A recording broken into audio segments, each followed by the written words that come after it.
안녕하세요. 발성고 1학년 학생 여러분.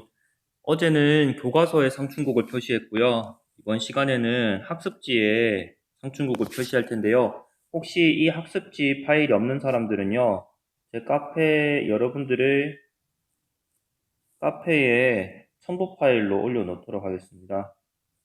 첨부 파일로 이 학습지 파일을 올려놓을 테니까요.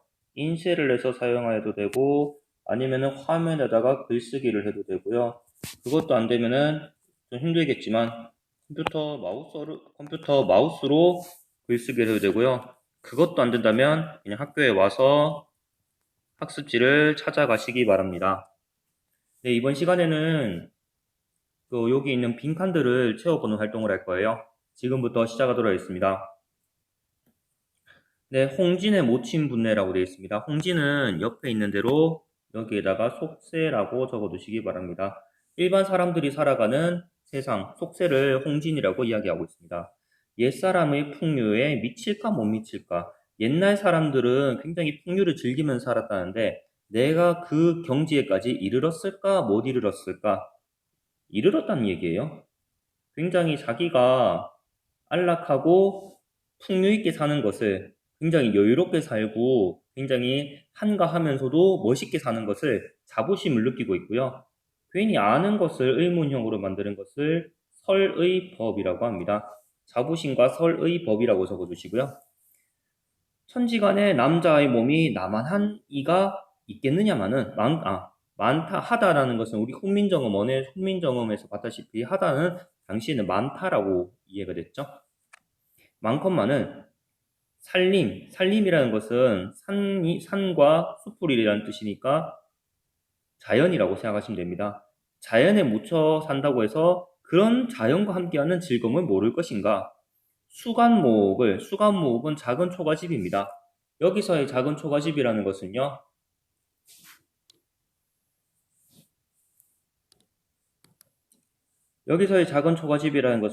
화자가 있는 공간입니다. 화자가 있는 공간이고요. 벽계수를 앞에 두고, 벽계수는 푸른 시냇물입니다. 지금 눈치챈 사람들도 있겠지만요, 지금 하고 있는 건 어제 교과서에 여러분들이 표시를 했던 거예요. 그것을 다시 한 번 더 하는 겁니다. 설명과 함께요. 송죽이라는 것은 소나무와 대나무가 빽빽하게 차 있는 곳에 풍월의 주인이 되어 있구나. 풍월 주인이라는 것은 자연의 주인이라고 봐도 괜찮을 것 같습니다. 풍월이 자연이라고 봐도 괜찮을 것 같아요. 이 구절은요, 살림에 묻혀 살면서 지극한 즐거움을 누린다는 것이고요. 자기가 사는 삶에 대해서 굉장한 만족감을 누리고 있네요. 나는 자연인이다 정도 되겠네요. 엊그제 겨울이 지나 새봄이 돌아오니 도화는 복숭아꽃, 행화는 살구꽃입니다. 석양리에 피어있고 녹양방초라는 것은 푸른 보들과 향긋한 푸른 새우, 봄비가 요즘에는 좀 다를 수도 있겠지만 막 폭우처럼 쏟아지진 않잖아요. 그러니까 굉장히 세세한, 굉장히 가느다란 비가 내린 중에 푸르다. 예, 여기서 대구법이라고 적으시면 되는데요. 대구법이라는 거는 대칭이 된다. 구절이 대칭이 된다. 예를 들어서 가는 말이 고와야 오는 말이 곱다. 문장의 구조가 대칭이 되잖아요. 구조가 대칭이 된다. 이것을 대구법입니다. 피어있고 푸르다. 칼로 재단을 했는가, 칼로 말아냈는가, 붓으로 그려냈는가, 조화신공이 물물마다 혼사롭다. 조물주, 만들 조자예요. 조물주가 만든 그 신비한 능력이 물건, 자연물마다 굉장히 신비롭구나 라고 얘기하고 있습니다. 화자는 굉장히 감탄을 하고 있죠. 수풀에 우는 새는 여기에서는요, 감정이입의 대상이에요. 자기의 감정을 새에다가 대입하고 있습니다. 봄 기운을 못 내겨워. 봄 기운을 못 이고 소리마다 굉장히 예쁘게, 소리마다 교태로다. 무라일체언이 흥이야 다를소냐? 다르지 않다는 이야기죠. 마찬가지로 여기에서처럼 굳이 의문형일 필요가 없는데 의문형을 사용한 설의법이라고 보시면 되겠습니다. 새봄을 맞은 기쁨을 굉장히 아름답게, 그리고 이 새와 자연과 내가 하나가 되었다. 무라일체라고 합니다.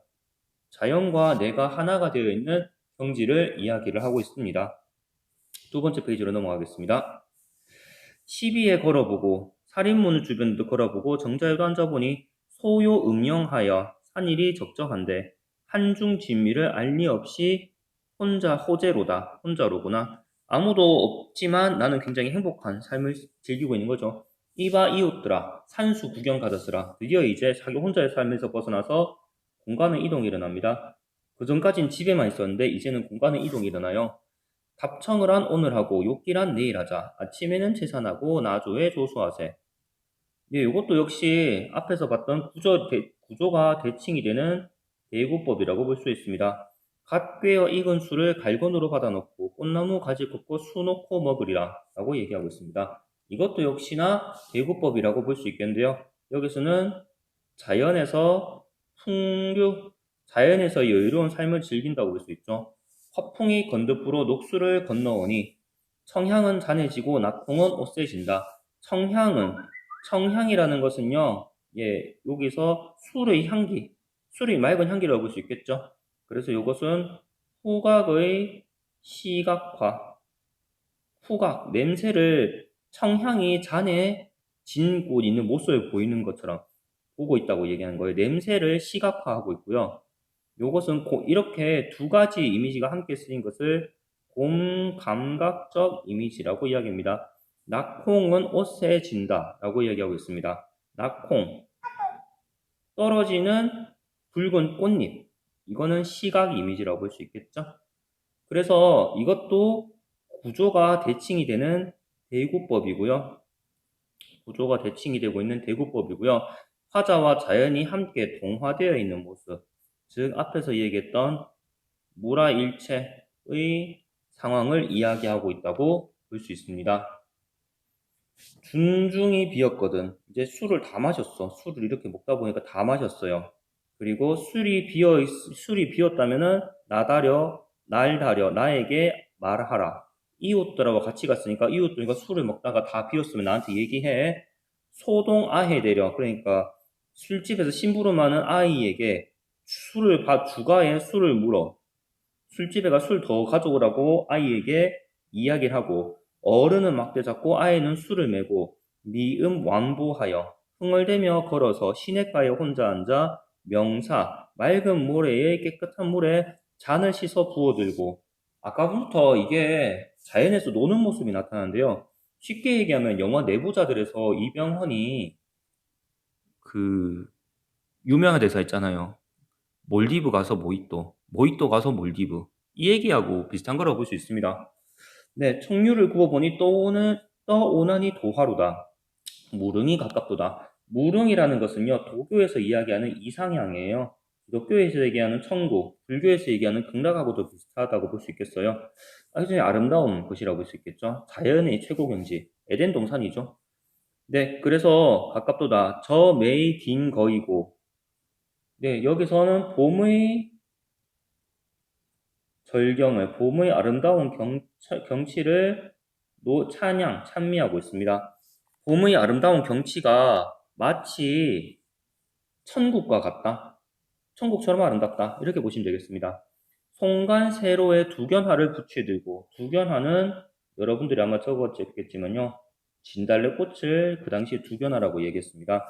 봉두에 급히 올라, 이제 아까 전에 이웃들과 산 아래에 있었는데 이제 산 꼭대기에 올라서 구름 속에 앉아 보았습니다.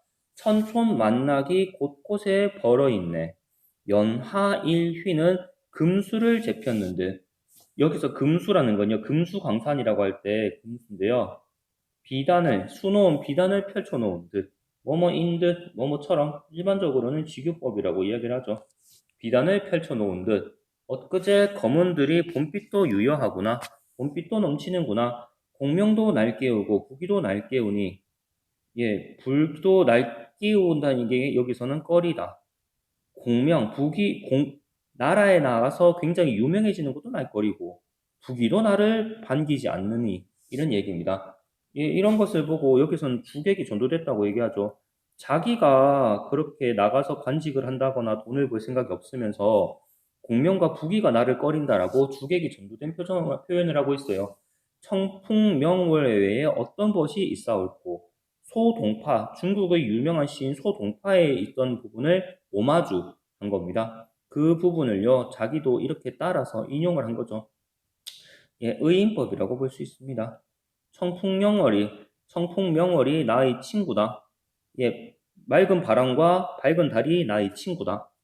단표누항에 헛된 생각을 하지 않네. 굉장히 뭐 그렇게 화려한 반찬이 있거나 좋은 집은 아니지만 헛된 생각을 하지 않네.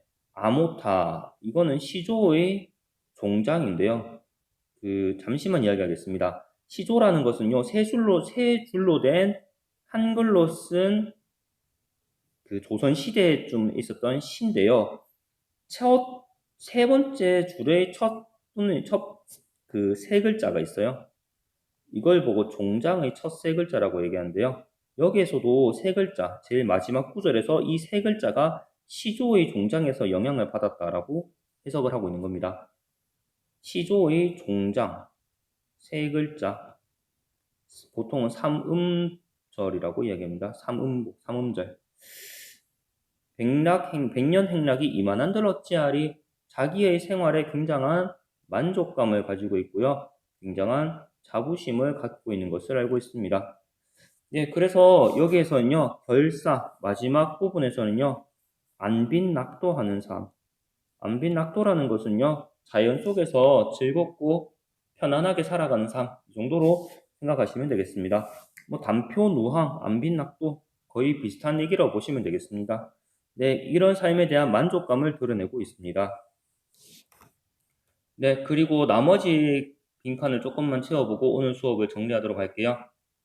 상충곡은요, 서정가사, 양반가사, 은일가사, 그리고 강호 한정가라고 적어주시기 바랍니다. 강호라는 것은요, 자연을 얘기합니다. 강호에서 한가하게 사는 삶을 노래하고 있다라고 보시면 되겠고요. 서정적, 자기 마음을 담고 있고 자연을 아름답게 묘사하고 있고요. 그리고 자연 친화적입니다. 자연 친화적이고요. 그리고 자연을 예찬하고 있습니다. 자연이 참 아름답다라고 찬미하고 있습니다. 봄 경치를 감상하며 느낀 즐거움과 그리고 안빈낙도를 표현하고 있고요. 마지막에 여기 글씨가 잘 안 보이는데요. 화자의 공간 이동에 따라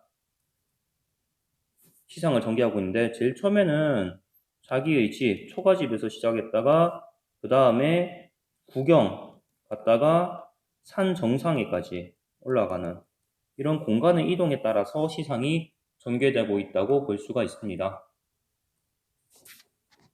네, 마지막이네요. 네, 요것들 밑에 있는 사자성어들요. 잘 봐주시기를 바랄게요. 그리고 마지막으로 처한 상황이요. 속세 사람들은 홍진은 속세 세상이라고 보시면 되겠고요. 화자는 자연에 묻혀 있습니다. 이 사람들과 다르다는 얘기죠. 그리고 자연 친화적인 소박한 삶을 추구하고 있습니다. 이 정도로 적어두시면 되겠고요. 그리고 옆에 있는 네모 잠시만 채우고 마치도록 하겠습니다. 시가 문학의 흐름상 가사라는 장르에 속합니다.